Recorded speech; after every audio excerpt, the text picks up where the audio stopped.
Ladies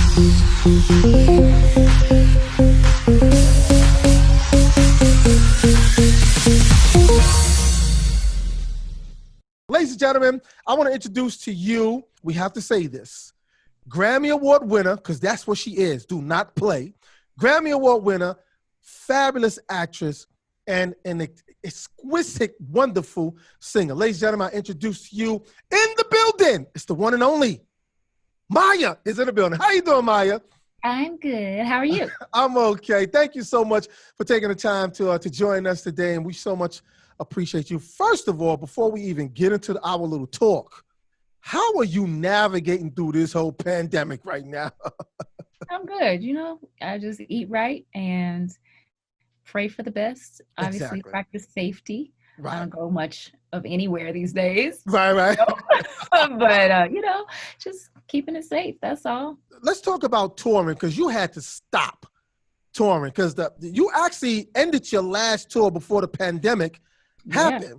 But eventually, you know, you still got people who haven't seen you, want to hear more new music from, and you haven't been out, actually. So because of the pandemic, do you think touring, you will be going back to touring the same, or you think it's going to be a little bit more different as you go into the future so that you can, you know, the people can touch you and hear you and feel you again? Touring is actually one of my favorite things to do. Mm-hmm. I've been doing it for years, nonstop, like 11, 12 months out of the year. But I don't mind being stationary right now, but I do eventually want to get back to it. But I've gotten some offers during the pandemic. And Live Nation in particular sent me this whole PDF model of what touring is going to look like. And I can see it actually happening with certain concerts, outdoors, indoors, where you drive in. Right. It's like the old school movie theaters. So they have these boxes next to each car, parking space, and you can get out the car with your friends, your family, whoever, and party in that box, which is also 6 feet away from the next car. So you can still social distance, supposedly, and party outside on your feet, dance to concerts, but it's now drive-in. The only thing that I had a question about for one of these offers was like safety, because you can carry weapons in cars. How are they going to search every compartment of every car? That's just a security risk, you know. But I like the idea, but that can also be unsafe, especially during these crazy times, socially, politically, and even health-wise. Well, I mean, you know, it's real interesting you said that, because, you know, you've been in the business for 20 years. Actually, let's go back to Maya's beginning. You're originally from D.C., correct? Yes. That's right. That's right. You come from the home of Johnny Gill and Stacey Lattisaw and some of the greats who came out that way. What got Maya into singing? Was this a family thing, or you just kind of watched some of your greatest performers? It was a family thing. You know, my dad was always gigging. That's the old school term for performing. You know, I got a gig. I see you later, baby. I got a gig. Right. He still does it to this day. Okay. But I grew up with a band in my living room, in my garage, you know, when we finally moved from an apartment to a house. Right. Neighbors will always complain because my dad was always rehearsing. So I'm a musician's daughter. He's a singer too. Right. And I knew that singing was going to be in my life when I was about 4 years old, watching my dad in church Easter Eve, and he sang a gospel song. I memorized the whole thing, wanted to get up there with him and sing it because I knew how to sing it, but I was just too shy at the time. So eventually, when I was a teenager, I asked him, you know, if I could go to his friend's studio in the basement. His name was Stan. Okay. And he had like the Casio set up and all this kind of stuff to record some demos, cover records and stuff. So one of my very first demos was Chaka Khan's Sweet Thing. Wow. And, you know, that was so special to me, and I would play it for all my friends in middle school, and, you know, it was just hilarious. But I grew up in the arts too. My mom had me taking piano lessons when I was 5. My grandfather, her father, is a musician, and he would compose for orchestras and write out sheet music and all kinds of stuff. But just a very, very talented family overall. But I decided that I wanted to do it to pursue Broadway. Okay. And the record deal came first. Right. Now, Broadway, not saying that, that's a hard field, because I've spoken to, you know, and seen a lot of artists who win in the Broadway, and that's really a grueling job, you know, doing. Could you see yourself still doing something like Broadway now? I love Really? theater. I love theater. Yes, I would totally do it. Even when I'm 50 or 60, I would love theater. It's just so dramatic, Hmm. So if you love to act, if you love Right, to right. dance, if you love to sing, or even compose, there's so many places that you can fall Mm. within, behind the scenes or on stage for Broadway. But I love it. It's nothing like live performance and the dramatic nature of plays. Exactly. Yeah. And it's cool. It's great that you say that because no disrespect. And I'm not going to say no names because usually I start trouble, Maya, by saying names. So I'm not going to say no names. But there's a lot of artists out there today.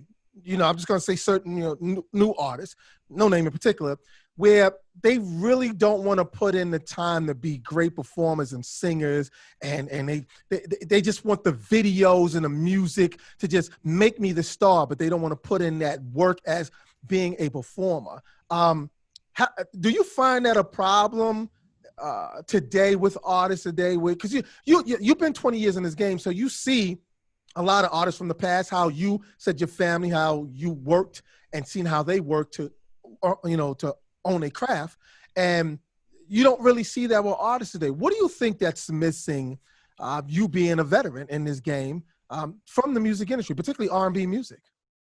Well, performing is not every artist's wish. Right. So there are a lot of different platforms for Wow. artists to not be on tour, but sell things virtually, virally, be a hit sensation with dance videos or TikTok, and you can get coins. Right, exactly. Streams, you can get coins with digital downloads or just being a craze. And it's about money at the end of the day. So if it's cash grab, you want to get in and out, it's a business and you can make a lot of money really quick. Right. Or continue to do whatever it is that you like to do. Right. And is Touring is not every artist's favorite thing. Exactly. So of course they wouldn't want to put in the work, if performing is something that they don't like anyways. Mm. So each artist has their own place. I don't have any problems with people that do what they do for themselves, because there's not one way to get it out here, but you can get it, and it's enough room and money to get for everybody. Yes, exactly. And and plus you're an artist or a person.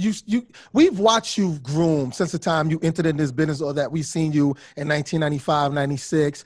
Your first hit song was with Cisco, which was called "It's All About Me," which I loved that song when you did that song. And I said, first of all, tell us, how was it like working with a guy like Cisco with that song? And how did y'all even come together to do that duet as a song? Okay, well, I was signed to an independent label in Washington, D.C. Mm-hmm. It's called University Music Entertainment, and they also had Dru Hill at the time, who were from up north in Baltimore. Baltimore, exactly. They also had a group called Pure Soul, who was a female R&B/gospel girl group. Mm-hmm. And I was one of their later artists right after Dru Hill, exactly. And then Dru Hill and I started working on my album together in Atlanta with Daryl Pearson, and they were all writing, even playing instruments on my project. Mm. And so Cisco and I were writing All About Me with Daryl Pearson out of Silent Sound Studios in Atlanta, Georgia. And we decided that we wanted to make it a duet. And so we shopped a lot of the albums to certain labels, and the one that said yes and was ready to go was Interscope Records. Mm-hmm. And they decided that would probably be the best introduction for an unestablished artist, but also coming from R&B, which they did not do at the time. Right. They were a rap and rock label, and I'm talking about hardcore rap. Yes. So this was like a test, and they were like, what is R&B? We don't do that here. But that's a hit, and you have the support of your brothers, Dru Hill in the video and Cisco on the feature. Right. That's more of a guarantee, and we're willing to take the risk on that. So it worked, and went on to create 3 albums with Interscope, and then left within the system. Right. And I went to Motown, who actually understands R&B. Oh yeah, of course.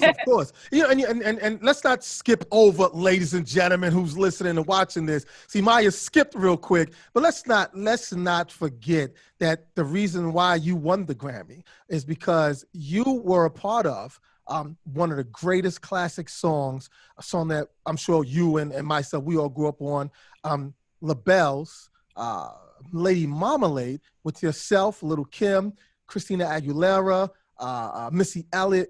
A fantastic duo putting y'all together.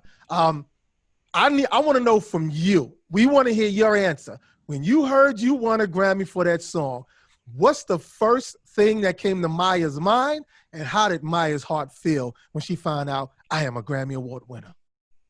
Honestly, it took a while to set in because we were all backstage, you know, and none of us were expecting it. We knew that we were performing that night, and usually performers either get nominated or get to present an award.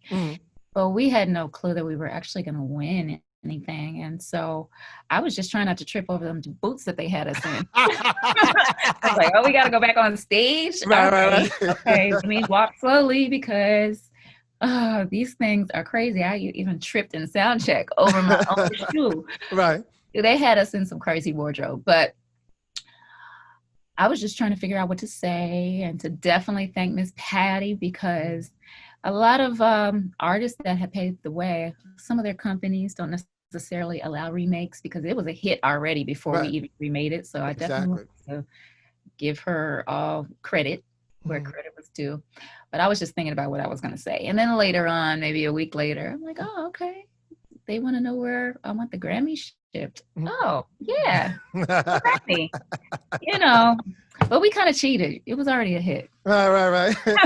but you have to say, though, for a new generation, because remember, that was a song from the 70s, and for y'all to put it together, late 80s going into 2000, late 80s, I'm sorry, late 90s going into 2000, it opened up a whole new door for a whole new generation, particularly young kids who were into hip-hop, the Lil Kims and yourself and the Missy Elliot. It definitely opened up doors for a classic song like that. Not only that, you're not just a fantastic singer, songwriter as well, but you're an actress. You have tapped into it all. And I asked you this question earlier about Broadway. How does Maya even balance acting, singing, producing, writing, and touring? Like, how do you balance this? I mean, we know there are some quadruple threat people, but some of them we saw lost their mind. How does Maya keep herself focused? That's a lot of hats, Maya. And that's a lot of dress, skirts, and boots and shoes to wear. That's the fun part. You know what I'm saying? I can't live every day if I can't do that. I'm a walking zombie if I'm not doing it. So make time for what you like to do. Right. I'm fortunate because I don't have any kids. I have animals. Okay. But I don't have any kids, you know, or anything like that to really look after and have to find balance and scheduling. So I'm very, very free as the projects that I want to be involved in. But I'm an independent artist now, and I have been since 2007. The end of 2007, I started my own label. And I'm in my own studio right now where I can play and write, produce, arrange, engineer, whatever it is I want to do. So I'm now working on, actually just finished my 11th studio project. Okay. And album.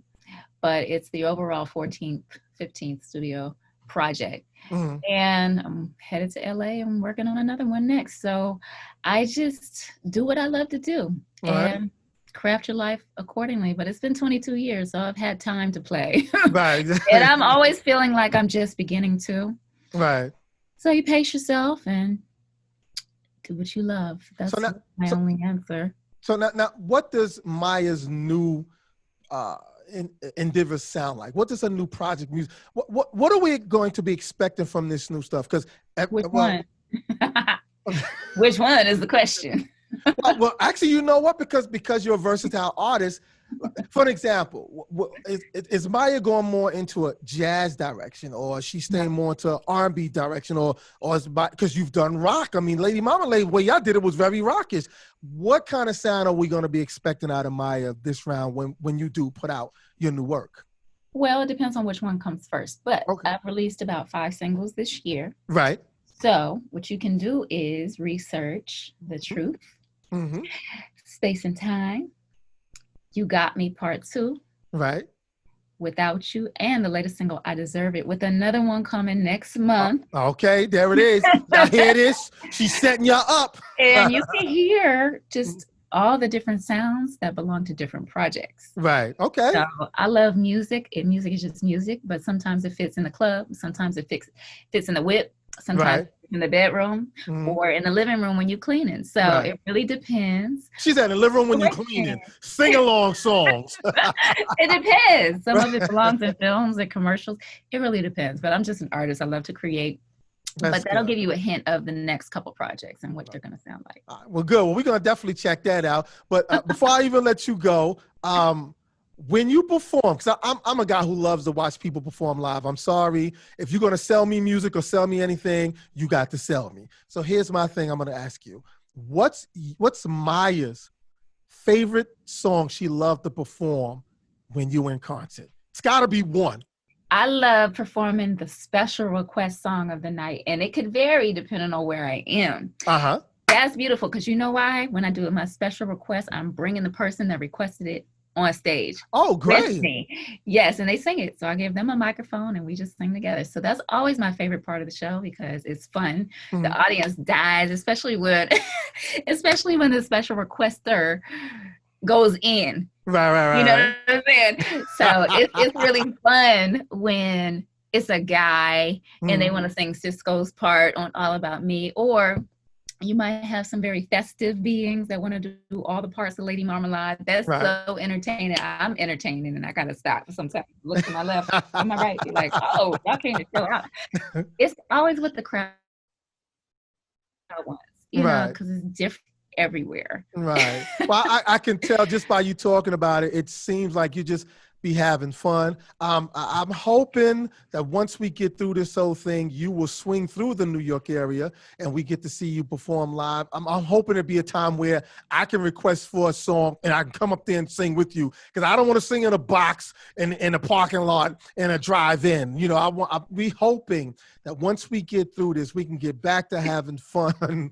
Because this ain't Happy Days. I'm not Fonzie, and Richie and Ralph ain't with me, okay? We're not doing the drivers. But just for the listeners and for the watchers, Maya's making a point about still performing for y'all and we all being safe. And that we want to continue to happen, though. Please tell them where they can go to listen to your work, not Instagram, but any social media platform that you have. Okay, my social media on Facebook, Twitter, and Instagram is Maya Planet 9. That's also my Snapchat. Okay. And TikTok, even though I haven't Have you done TikTok? Sure have not, but I got an account. And my website is mayamaya.com or mayamaya.com/music, so you can see all the different projects that I've put out. And it's all available on digital and streaming platforms. Okay. Good. Well, you know, we're very happy for you. It's funny, real quick, before I let you go. You said Maya. You ever hear the Minnie Riperton song at the end when she goes, Maya? You ever thought about making a song out of that? Because that stays in your head. Even though we know she's talking about her daughter, Maya Rudolph. Right. You know, but just the Maya. I've actually incorporated a part of that Loving You song and within another song live with my band. Wow. But I love to do that, take old school songs and incorporate them in some of my current music. Right. You know, I got to let you go. Before I let you go, I just want to say to you, you are wonderful because you keep inserting how you just love to perform with your live band. I guess to you, the organicness, it does a lot for artists who take their craft 100% serious. And we see that in your work. We hear that in your voice when you sing, and we hear that in your music when you perform. You are a blessing. We love you. We loved you for the 22 years, and we're going to continue to love you. And I will say one more time before she go, please, can we get through this pandemic? Because when Maya comes to New York, Bobby Simmons will be in front. Do you hear me? Not in the box. You mean on the stage? On the stage, yes, that too. Because I'm going to sing one of her songs with her. I'm not in a box. This is not Al's place in Milwaukee where we're in a drive-in with Fonzie and Ralph and Richie and Potsy. I'm not doing that. That's not happening. We want to see you up close, personal, doing what you do best. Please share the love, Maya. We appreciate you so much. Now, thank you so much. I appreciate you. Yeah, now thank you so much for taking the time to talk to us. And we are going to look out for the new stuff. And thank you. And acting. Don't think I forgot. Oh, we want to see you on more television and more movies. Don, don't Okay, well, Fifth Ward, season 1 and 2 is out right now. There you go. UNC. Thank you so much for taking the time out there. You in DC, Appreciate right? you. You still in DC right now, right? Okay. You didn't think about leaving DC to move to LA? Well, I have a place in LA, but I'll be out there, you know, sometime to finish another project. Okay. But, you know, I've been in Tennessee for a month working on something, and then back home now. Okay, good. Because don't leave your roots. Don't leave. No. You know, but Maya, thank you so much, and we're gonna look forward to that, and we appreciate all the love from you. We giving the love back. Thank you so much, baby.